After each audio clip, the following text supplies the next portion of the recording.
Buenos días. Muy buenos días, damas y caballeros. Hoy es martes 20 de junio del año 2023. Hoy amanecemos con una amenaza de fenómeno atmosférico. Hay una tormenta tropical que camina, no tan rápido, pero sigue caminando hacia el Caribe. Así es. Y se vaticina que podría afectar a la isla, que incluye a Haití y a la República Dominicana. Hay que mantenerse atentos a los boletines de meteorología y a las acciones que pueda tomar el COE, el CS, el Centro de Operaciones de Emergencia. Efectivamente. Que tenemos aquí en la República Dominicana. Un fenómeno atmosférico que podría provocar lluvias. En alguna zona del país ha estado lloviendo. Hay inclusive reportes de inundaciones. Lo que se necesitaba, pero que sea con moderación. Ahora, creo que es muy difícil que nos afecte fuertemente a nosotros y que se convierta en un huracán que toque tierra dominicana. Porque los huracanes en la República Dominicana suelen atacarnos principalmente en los meses de agosto y de septiembre. Así es. Ahí es. Aunque la temporada ciclónica comienza en junio. El histórico ha sido así. En junio y julio no hay, puede llover, lluvias, amenaza, todo, pero no tocan tierra dominicana los fenómenos que generalmente se forman por allá, por África, y que vienen recorriendo toda esta zona. Así Igual es. que después que pasa septiembre, octubre y noviembre, muy difícil. Aunque tuvimos a Olga y a Noé como dos fenómenos atmosféricos importantes que nos dieron en la madre. Te recordará de eso Stalin, ¿verdad? Así es, y efectivamente Beret se constituye en el primer evento formalmente de la temporada ciclónica del 2023. Hay que decirlo, como usted marca, la tradición histórica plantea que casi siempre los efectos suelen producirse en mayor nivel de impacto en República Dominicana para finales de año, a pesar de que con el tema del cambio climático hemos visto fenómenos un poco atípicos, como la granizada que tuvimos la pasada Semana Santa, en el caso de San Juan, y otras manifestaciones. Pero lo prudente en este caso es esperar las informaciones de los organismos especializados, en el caso de UNAMED, con los boletines que va a dar periódicamente, y en caso de las medidas que a propósito de precisamente estas disposiciones de UNAMED, pues pueda adoptar el COE como usted ha indicado.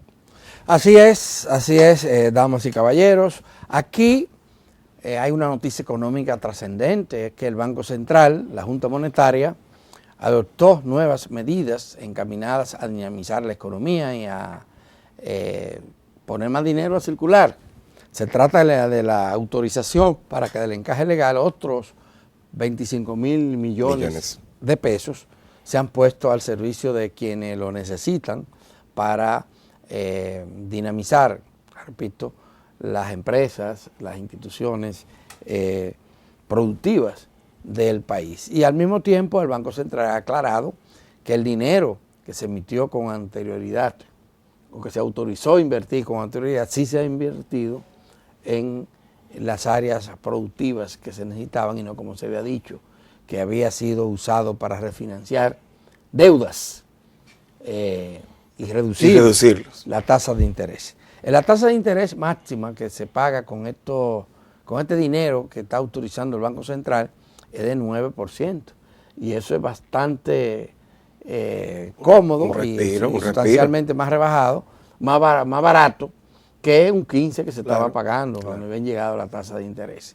De manera que hay que esperar que todo este dinero que ahora va a superar los 119.000 millones de pesos realmente llegue y dinamice la economía, dinamice el comercio, dinamice la industria. Emprendimientos nuevos que también se produzcan en este momento. Así es. Vamos a ver lo que va a pasar. De ese tema, Stalin, vamos a hablar con más detalles cuando llegue el experto, que es Antonio Siriaco. Nuestro decano de Economía. Estar aquí con nosotros los martes, el decano de Economía de la UAS. Así mismo es. Bueno, enhorabuena. Yo creo que parte de lo que ayer veíamos precisamente con Apolinar se refrenda con este anuncio de este segundo desembolso por el Banco Central de la República Dominicana, que evidentemente busca precisamente pues poder estimular y quizás dinamizar un poco más de cara al segundo semestre de este año, precisamente donde veíamos que podíamos quedarnos un poco más gachos. Ojalá tengamos buenos resultados. Y ojalá también no se pase de contento las autoridades monetarias y los bancos y la gente, porque poner a circular mucho dinero sin tener una producción que compense esa situación no puede volver a reactivar la inflación, que se supone ya está controlada. Tienen que tener muchísimo cuidado con eso, porque la inflación se dice que es el principal el impuesto que más perjudica a los sectores de menores ingresos. Cuando hay procesos inflacionarios, pues la gente pega el grito al cielo, porque los pocos ingresos, o los muchos ingresos que tiene, no le alcanzan para hacer sus necesidades básicas. Otro tema del día es que para hoy, ayer se formuló un llamado a paralizar los servicios del metro y del teleférico en el país por parte de un sindicato, de una organización que reclama que les repongan algunos que habrían sido cancelados y mejores condiciones laborales. Esa paralización comenzaría a las 6 de la mañana de hoy.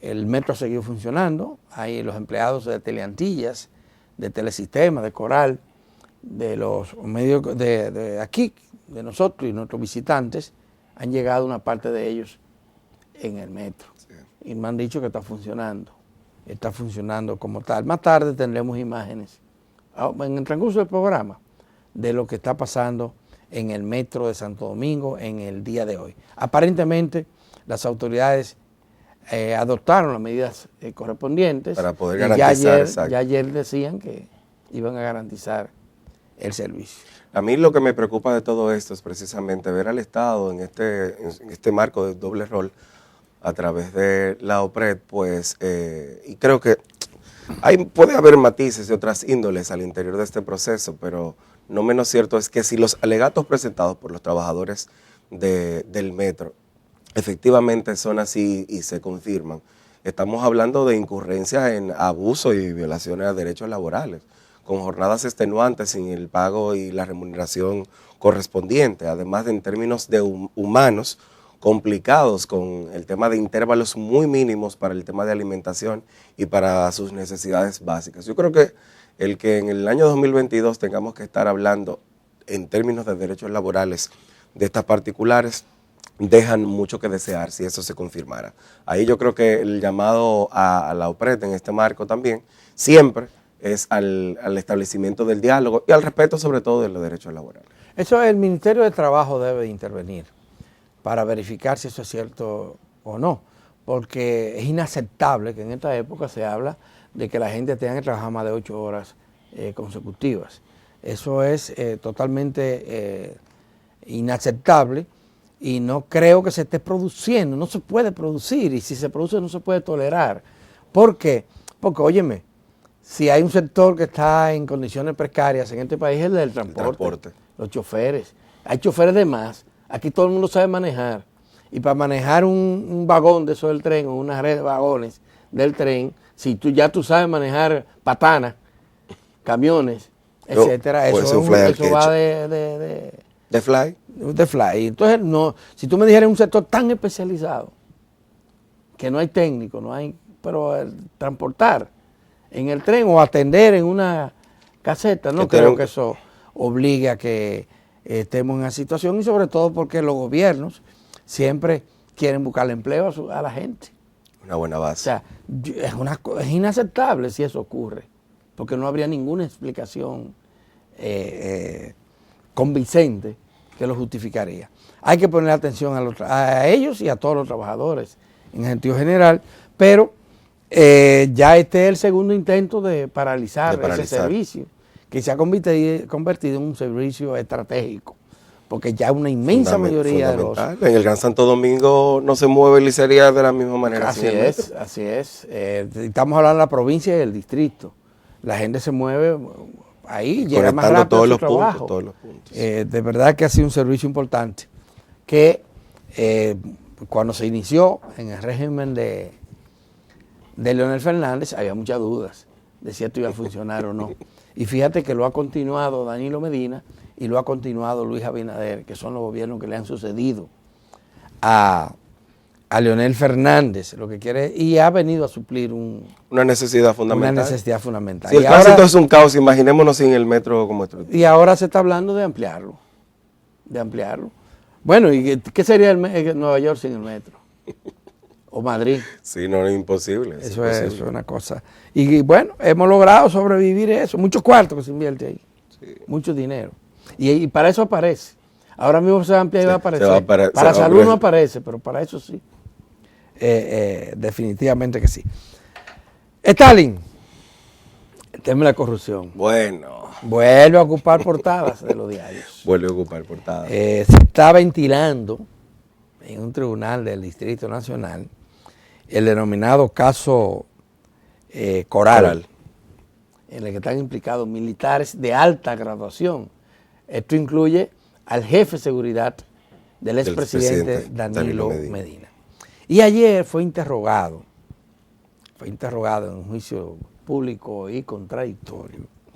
Uno de los implicados, se trata del mayor del ejército, Raúl Alejandro Girón.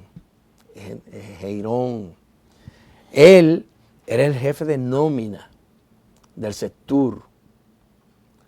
Y ese caballero cantó como un gallo, pero alto. Ni Pavarotti. Óyeme, ¿cuánto dijo este señor? Decía cómo operaba esa red. De los 1.800 empleados que tenía el sector, según él, solamente unos 500, 550 ofrecían, tal vez 600, ofrecían servicio. Lo otro era dinero que se quedaba en manos de los jefes. Y habla de cómo también en las raciones alimenticias, en todo, había cogioca. Esto pone en aprieto a sus superiores, que también están acusados en el expediente, ponen aprieto al gobierno pasado en esa materia y le ponen en ese trabajo que ha hecho el Ministerio Público, que ha logrado que testigos importantes como él canten de esta manera. Es increíble porque creo que la sociedad que marchó en la Marcha Verde, que participó de movimientos como Justicia Fiscal y demás, que denunciamos como cadenas humanas a propósito del suicidio de aquel ingeniero en la sede de la OISOE, no teníamos idea de qué tan profundo, o sea, sabíamos que era grande lo que podía moverse, pero no teníamos nunca la idea de qué tan profundo era ese entramado, esa estructura mafiosa que operaba al interior presuntamente del gobierno central en la gestión del pasado presidente Danilo Medina. Esto evidentemente pone al Partido de la Liberación Dominicana de Alberto en una situación. Ellos no han querido referirse. De hecho, están en el marco de movilizarse en el país y de motorizar su campaña, pero evaden cada vez que se le hace una pregunta respecto a esto. Indiscutiblemente, todo este camino conduce a que en algún momento sabemos que tendrán que ser llamados al banquillo de los acusados a esa cabeza, comenzando precisamente por el presidente Danilo Medina, que yo creo que a todo esto tiene muchas explicaciones que darle al país, más allá del proselitismo que pudiera producirse en su legítimo derecho, evidentemente, en este marco, pero creo que la sociedad como tal, esta, que no es la del 2020, que no es la del 2016, que no es la del 2012 ni previamente, porque hay un nivel de concienciación ciudadana mucho mayor, donde la ciudadanía todos los días exige mayores niveles de transparencia, necesita escuchar precisamente qué ocurrió. Y si realmente en una sociedad como esta, presidencialista, el presidente Danilo Medina no tenía información de que estas cosas ocurriesen en su gobierno.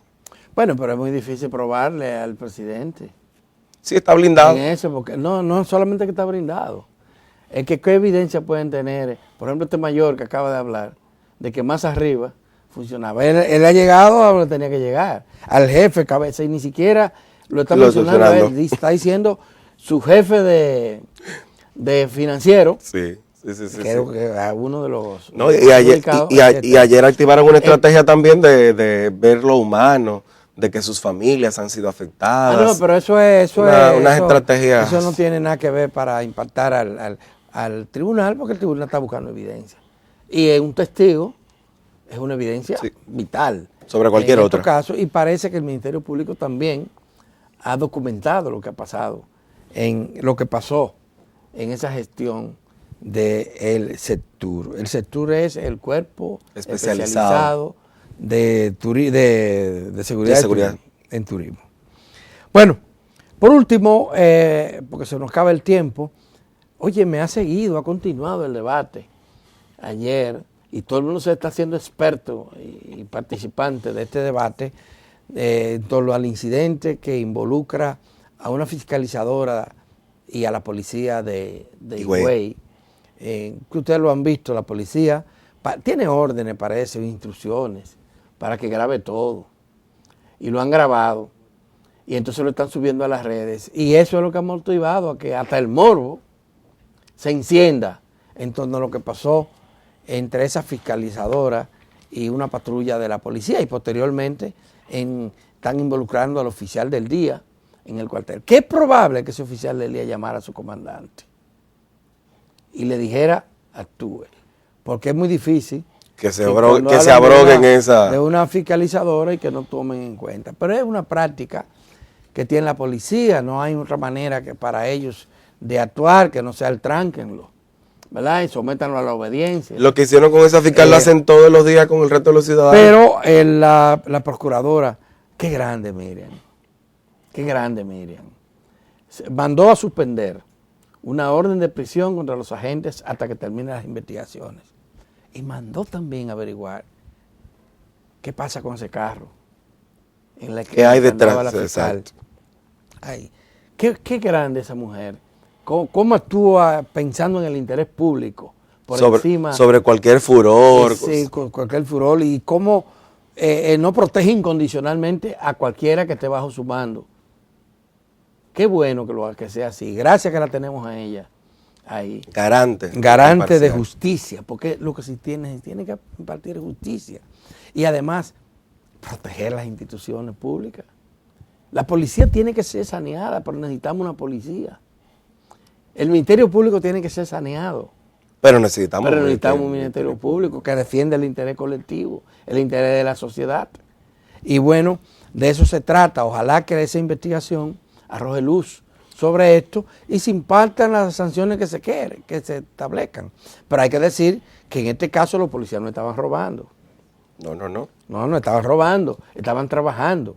Y pudieron equivocarse, y creo que se equivocaron con el tratamiento. Eso de poner la esposa a una mujer frágil y además representar al Ministerio Público es un exceso que no se le puede tolerar. Pero estaban trabajando. Entonces tú tienes que entender eso. No es lo mismo tú agarrar a un policía que forma parte de una banda o de un grupo de malhechores, ¿verdad? Sí. O que se hace de la vista gorda frente a un delito que ha palpado, que ha investigado y ha comprobado.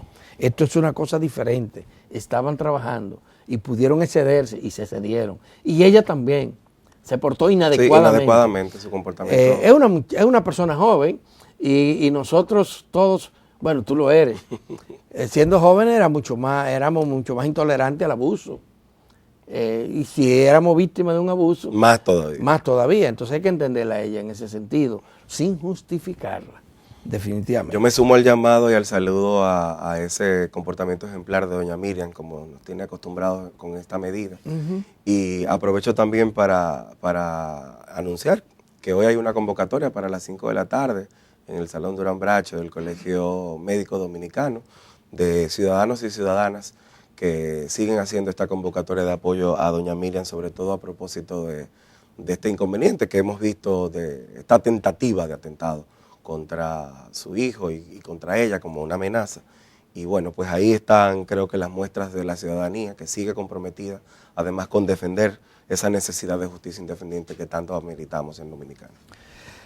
Bueno, damas y caballeros, se nos ha terminado esta sección. Vamos a hacer una pausa y cuando regresemos entramos a la sesión de entrevistas. Hoy tenemos dos. Una de ellas es con el periodista Jean-Michel Carrois, quien es periodista experto en asuntos haitianos. Y ahora ustedes han visto el tema de Canadá, República Dominicana y la situación haitiana. Jean-Michel siempre tiene noticias frescas de lo que pasa en Haití y esa la vamos a compartir con ustedes cuando regresemos. Y después, nada más oportuno que en el día de hoy, vamos a tener entrevista con Antonio Siriaco. Antonio Siriaco es el decano de Economía de la Universidad Autónoma de Santo Domingo, pero él es uno de los analistas más acuciosos y más certeros que tenemos en materia de economía, y qué más oportuno, repito, que venga él a hablarnos de las últimas medidas de la Junta Monetaria. Así que no se muevan, que el plato de hoy es fuerte y apetitoso.